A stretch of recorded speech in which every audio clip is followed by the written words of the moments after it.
Hi, welcome to Lesson 5E, Financial Mathematics. The goal of today's lesson is to learn how geometric sequences apply to financial applications.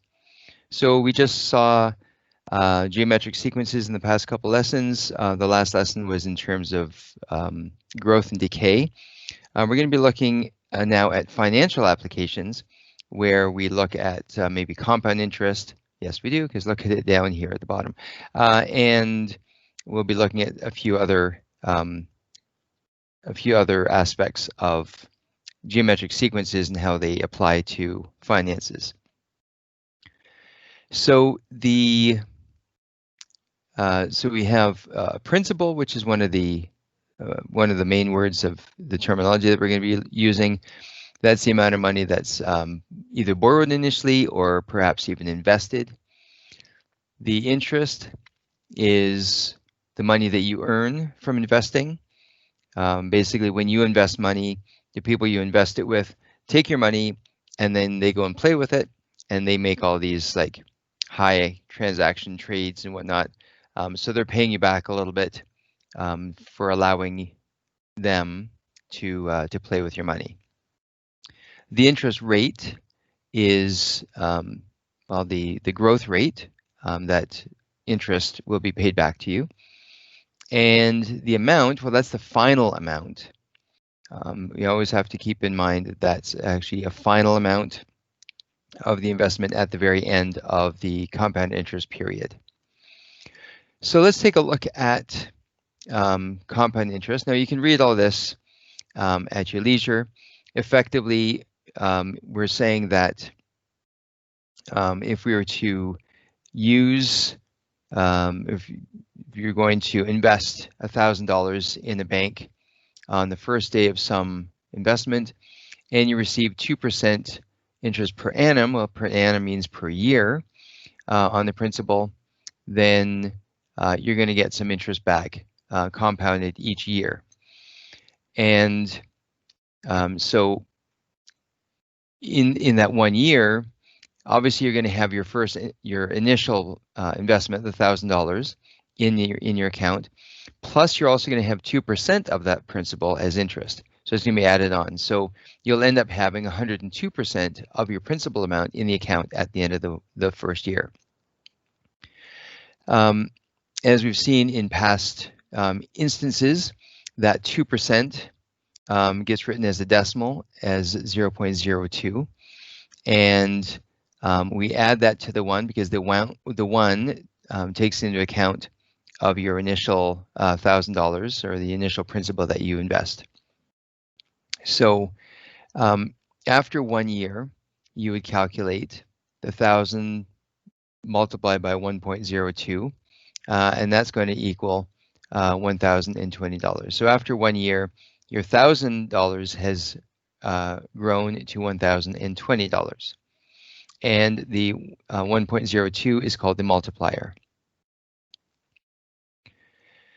After 2 years, the investment would be like the following. So we start off with the $1,020 from the initial year, plus then we're going to multiply by 1.02 for the second year, and the 1,020 is the initial $1,000 principal multiplied by 1.02, and then we again multiply that by 1.02 for the second year. So therefore, the final amount at the end of 2 years can be calculated by 1,000 multiplied by 1.02 all squared, and that will give you the $1,040.40. So then after 3 years, we have the $1,040.40. That's found by multiplying the 1,000 multiplied by 1.02 squared, as we see in this calculation up here. And then for the third year, we now multiply by another 1.02, and that gives us then the 1,000 multiplied by 1.02 all cubed. And it goes on and on like that. Notice that the year is the same as the exponent, and that will continue for each year when we're calculating for an annual compounding of the interest. Okay, so generally speaking, the calculation is given by this. U sub n is the final amount, U sub 0 is the initial amount, the principal, as we see right here, and 1.02 is the multiplier, and n is the exponent, or the number of times you're calculating that interest. And it turns out to be just a geometric sequence, and that geometric sequence, each term is calculated in this form here. Again, U sub 0 is the initial investment, and I is the interest rate per compounding period. Okay, that's going to be important as we proceed through this lesson. Let's take a look at a little example here. Now, if you feel comfortable working on this example, please go ahead and do that yourself, and then you can tune back in and you can see if your solution matches mine here at the end. Okay, so we want to know what an investment of £3,000, that's British pounds, at 4.8% per annum, interest compounded annually, amount to after 3 years. So we know the formula here is like this. 4.8% interest, well, we know that written as a decimal is 0.048. And then we just substitute all the values in here. I'm not sure why that switched to black, but I like the blue here. So we're going to do U sub 3 for 3 years. U sub 0 is the £3,000. And then we're putting in 1 plus 0.048 to the exponent 3. And we can just simplify this. So we don't even need this step right here. You can skip that step basically, and just go from here right down to there. If you want, save a few steps. I do suggest that you show your work and show your steps. Don't jump from the first line of the formula all the way to your final answer. I do want to see some of the work as you go through this.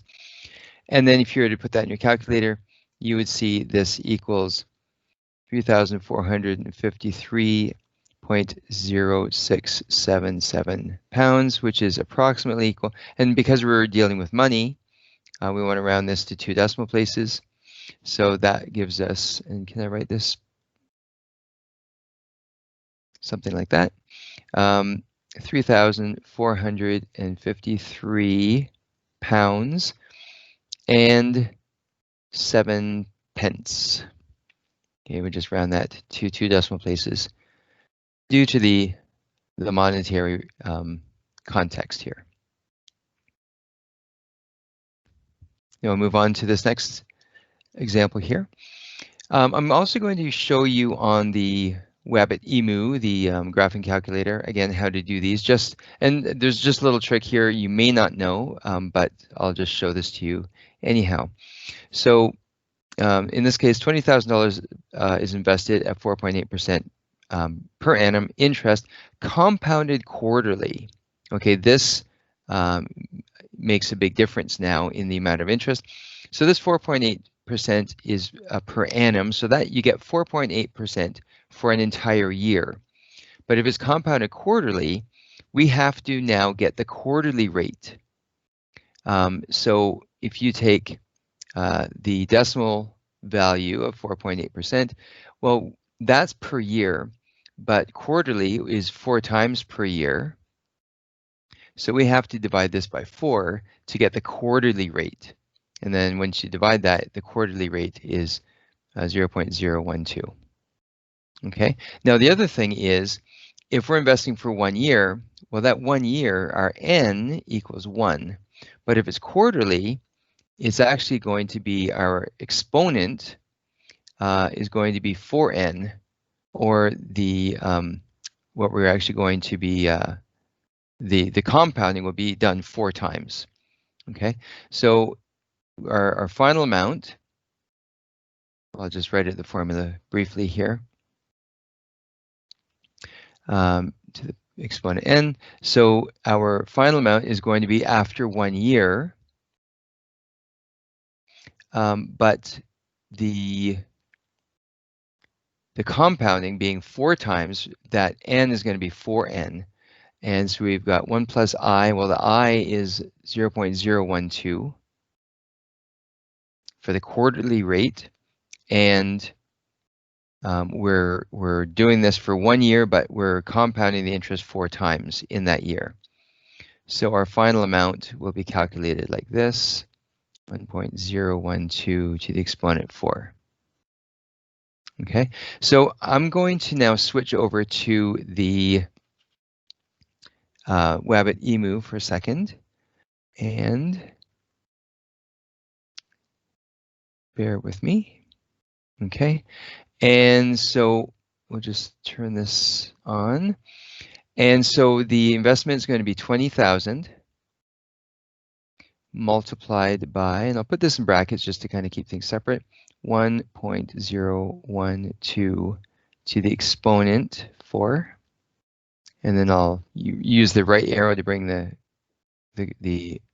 cursor back down to the main line, and I will close the bracket off and hit enter. And so we're going to get $20,977 and 0.41865 cents. Okay, so I'm going to stop this share, go back to the smartboard for a second. And so write that value in. So we're going to have $20,977 and 0.418. So this is like, I mean, obviously with money, you don't have to use all those decimal places, but I'm just showing you that it doesn't hurt to write all the values down before you do your rounding. Okay, and then that'll of course be $20,977.42. And please keep in mind that here in Canada, we have the $sign to the left of the value. Do not put the $sign at the end. I know we say dollars at the end of $20,977. Please put the $sign at the beginning, at the left, where it belongs. Thank you. Now for part B, we've got 3 years. Now the interest rate, the quarterly rate is still going to stay the same, 0.012, but the 3 years, now n is 3, so our 4n is actually going to be 4 times 3, which is going to be 12. So it's 3 years, but it's 12 times that we're actually compounding the interest. We're calculating the interest. So it's actually after 3 years, again, 20,000 multiplied by 1.012 to the exponent 12. Now, I'm going to again switch back over to the Wabbit emu for a second, to the graphing calculator. And I just want to show you a little trick. So notice that we just have this calculation, but what we can do is we can do second enter, and we go back into the same calculation again. So then all you have to do is just go back up and change the exponent to 12, press enter, and we're done. So you don't have to type all that information in again. You can just do it once, and we've got the principal, the 20,000 repeated, and we've got the quarterly interest rate repeated. So the only thing that changes is the exponent. So that's all we have to do, is just second enter, and that'll get us back to the last calculation we did, and then we can just edit to suit our needs. Okay, so I'm going to go back again to the smart board here, and so that amount was $23,077 and 0.8925 of a dollar, and of course simplifying $sign first, $23,077 and 89 cents. Sorry about that watermark. I haven't hooked this up to the desk, smartboard to hide the watermark there. Okay, so that's the final amount for the investment of $20,000 at 4.8% interest per annum, interested quarterly for 3 years.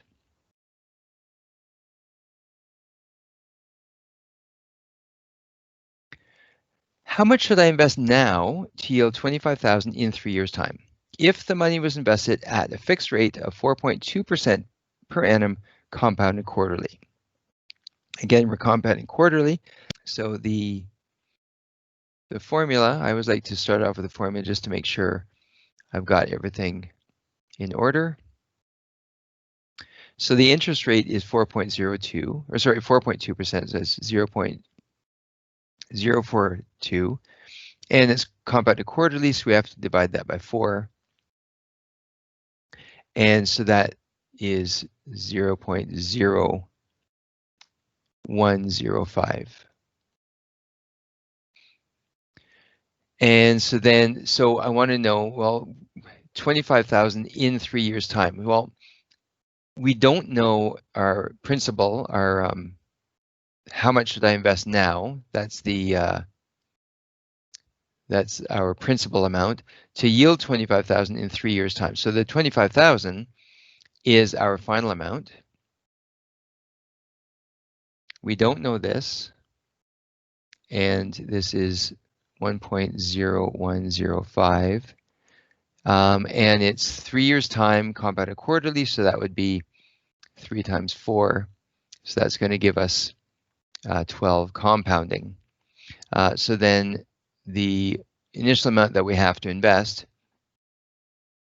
is 25,000 divided by 1.0105 to the exponent 12. So you just substitute that into the calculator, and you would get a value of $22,054.85437, which is approximately equal to $22,054.85. Okay, so that's how we would work out a solution like that.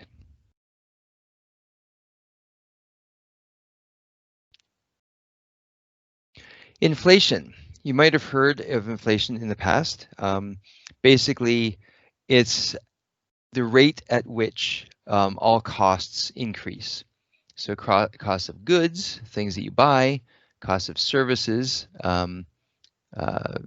anything, any sort of service that you could do, weight training classes, or like it says here, repairs or lessons or whatever. So those kind of things all increase over time. That's why prices go up, because people want to make more money. And if people make more money, then businesses obviously want to charge more, and renters want to charge more for rent, etc. So everything is going up, all kind of hand in hand. So suppose you wanted to buy something for a certain amount at this time today, so $100 in this case, and you have $100, you can buy the item. If you wait for a year or two to buy the item, inflation will change that, and it will increase the value or the cost of it to more than $100. You have to save more than $100 to buy it, obviously. So in order to determine how much you need to accumulate, you have to index the value, which means you have to account for the inflation in order to get the final value that you want. Okay, so we've got a few values here. Inflation averages 3% per year. Calculate the average or the value of 8,000 indexed for inflation over 2 years, 14,000 indexed for inflation over 5 years, and then 22,500 indexed for inflation over 7 years. So I'd like you to maybe pause the video now and work through these yourself.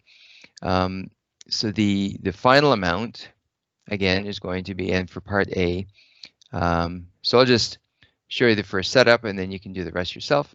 3% per year, so that's just 1.03. And notice it's not quarterly or monthly or weekly or anything, it's just per year. And so then we've got it for 2 years, so we can just put the exponent 2 and work this out. Okay, so we can see what $8,000 will be worth in 2 years with an inflation average of 3% per year. Okay, so pause the video, please, and work through A, B, and C yourself, and then check back in to see the final values. So for part A, the final value is going to be $8,487.20. Part B, the same sort of setup,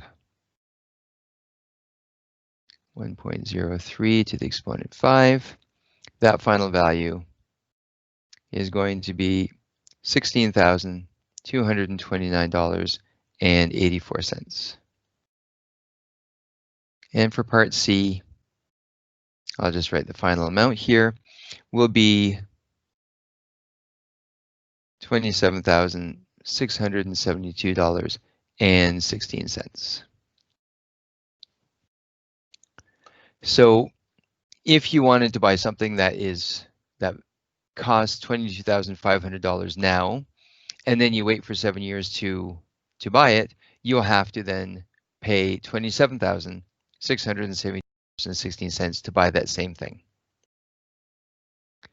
However, if you're saving money and you get 3%, which is pretty rare in an investment, then you'll have no problem if you had that $22,500 at the moment. But otherwise, you're going to have to save a whole lot more over 7 years, $5,000 plus some to make that purchase. When we look at real value of an investment, real value is also known as the present value. So we want to know presently what the value is going to be worth, or what it is worth now of something that of your investment that will be in the future. So if you wanted to have a certain amount in the future, you want to know how much you would need now in order to do so. Okay, so let's in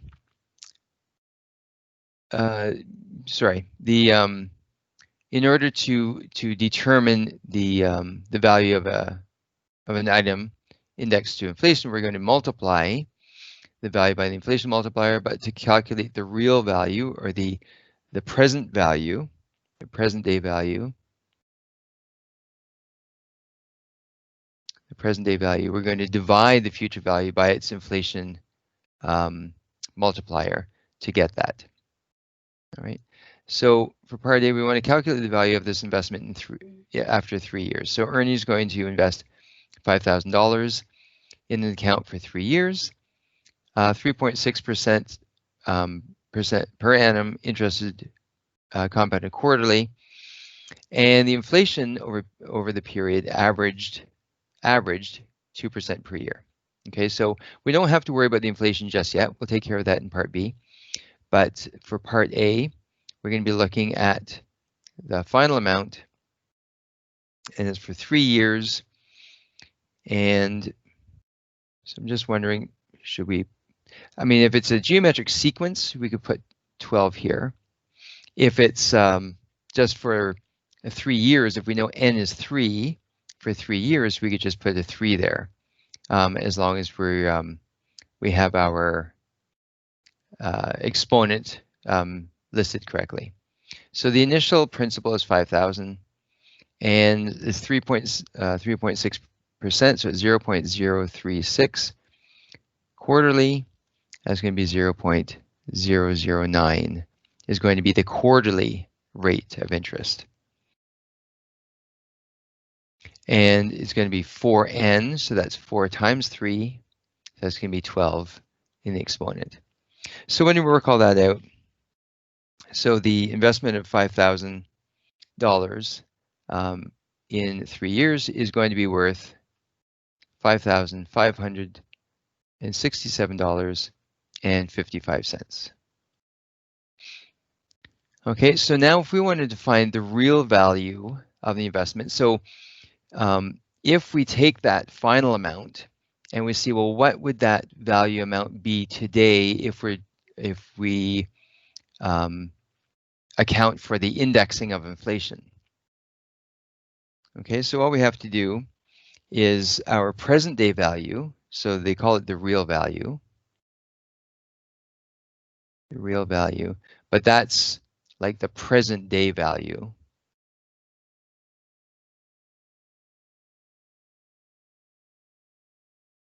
So this real value, we take the amount that we just found, the $5,567.55, and we divide by the inflation rate over 3 years, because that's an annual inflation rate, so it's not compounded quarterly or anything, it's just per year.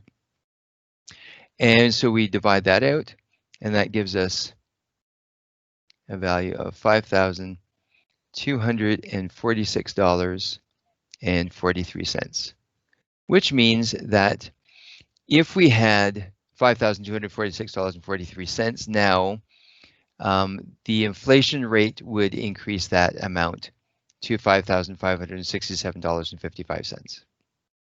Okay, so that is how we see what this investment amount, this final investment amount, would have been worth, or how it would have arrived to that amount just by the growth of inflation.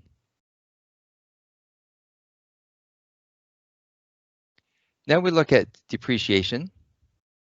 And depreciation, so real estate and certain investments, of course, some investments aren't all that great, but certain investments will increase in value, whereas other things depreciate. So things like computers or technology, where things are getting better and better and smaller and faster every year. What I bought 2 years ago won't have the same value as of something that you can buy now. Obviously the costs go down, and things with moving parts, like cars, especially, that's the worst one. Things are moving all the time, parts wear down and they break down, and the value also goes down. Okay, so depreciation is kind of like destroys your investment. And cars are not investments, by the way. If you want to make an investment, buy a house or an apartment or a condo or something like that.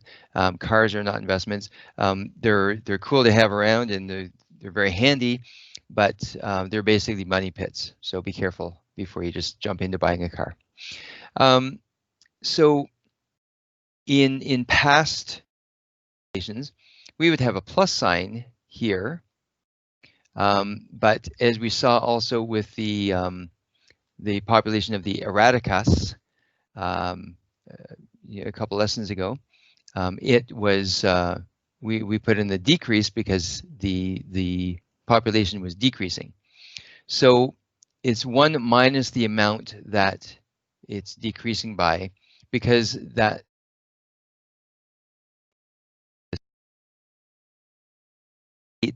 is basically calculating the remaining amount.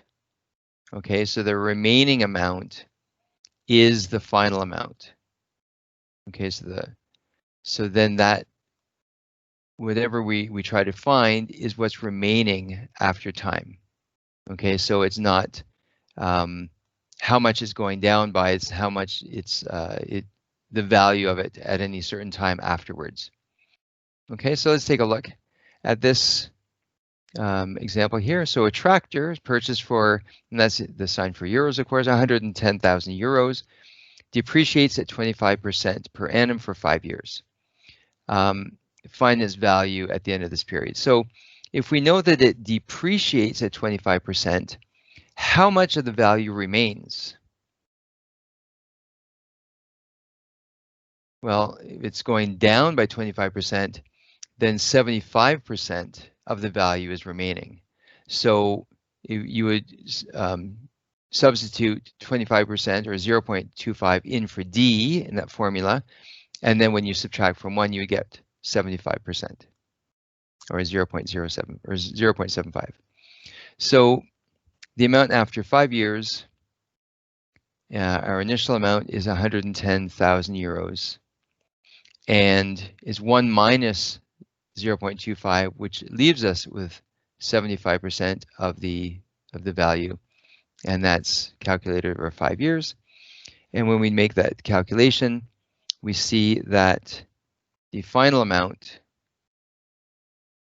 the final value of the tractor is 26,103 euros, and I'm not sure if it's cents, 52 cents. And so that's the value of the tractor 5 years after it was purchased. And we want to know by how much it has depreciated. Well, that just tells us how much value has been lost. So the final value, or the I don't know, the delta value, I'm not sure really how to. So the change in value would, of course, then just be 110,000 minus 26,103 dollars and 52 cents, or sorry, euros and 52 cents. And so when we make that calculation, we get the amount of value lost is 83,986 euros and 48. I'm going to say cents because I don't know for sure. And that is a lot of money, a lot of value gone in 5 years. Okay, so that's some of the examples of using geometric sequences with financial applications. And so now here's a little bit of fun for you. And so please work on these questions, and you can check your answers in the back to make sure that you are correct. Make sure you show your work, and just practice this right away so it's fresh in your mind. And I thank you for watching, and we'll see you in class.